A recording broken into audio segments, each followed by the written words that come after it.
A countout function counts from 0 to a preset value and then changes the output from off to on. The counter has two digital inputs, CU and R.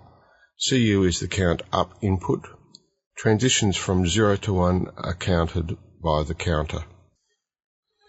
R is the reset input that when switched on will return the count value back to 0. PV is the preset value, which is an integer that the count value will count up to. CV is the count value and displays the number of counts that the counter has currently counted to. Q is the digital output that will switch on when the count value reaches the preset value. When the count function is first encountered, the count value is 0 and the output is off. Each time the count up input switches on, 1 is added to the count value. When the count value equals the preset value, the output will switch on. If the reset is switched on, the count value is reset to 0 and the output will switch off. If the count value hasn't reached the preset value and the reset is switched on, then the count value is reset to 0. The count value will continue to count up past the preset value if the count up input is switched on further.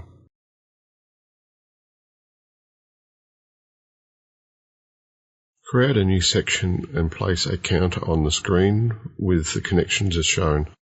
Use the exercise 3 screen to test the operation of the count up function. Press the trigger button 5 times. Each time you press the trigger button, what does the count value do and what does the output do? What did the count value CV start at? Press and release the reset button. What happens to the output? What happens to the count value? What happens if you press the trigger button more than 5 times? A countdown function counts down from a preset value to 0 and then changes the output from off to on. The counter has two digital inputs, CD and LD. CD is the countdown input. Transitions from 0 to 1 are counted by the counter. LD is the load input that when pressed will load the preset value into the count value. PV is the preset value, which is an integer that the counter will count down from. CV is the count value and displays the number of counts that the counter has currently counted. Q is the digital output, which will switch on when the count value reaches 0. When the countdown counter is first encountered, the count value is 0 and the output is on. When the trigger button is pressed, 1 is subtracted from the count value. If the load button is pressed, the preset value is loaded into the count value and the output will go off. Each time you continue to press the trigger button, the count value decreases by 1. When 0 is reached, the output switches on. If you continue to press the trigger button, then the count value will go negative and the output will stay on. Place a countdown counter on the screen with the connections as shown. Use the exercise 3 screen to test the operation of the countdown function. When you first run the program, what is the value of the count value and the output?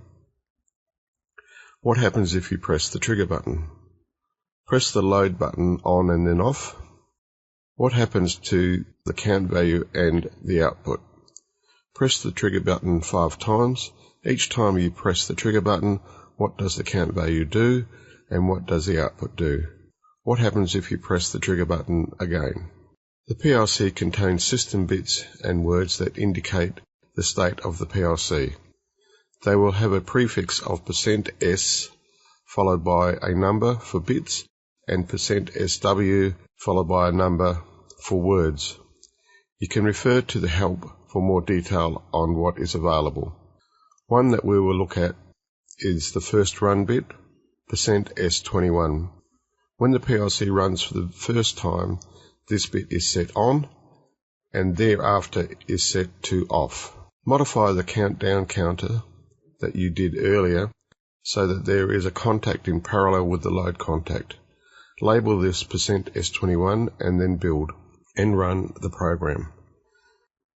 You will notice that when the program starts, the count value is loaded with the preset value and the output is off. This is because the first run bit is on for the first cycle, which is going to perform a load operation, and then off for the rest of the program.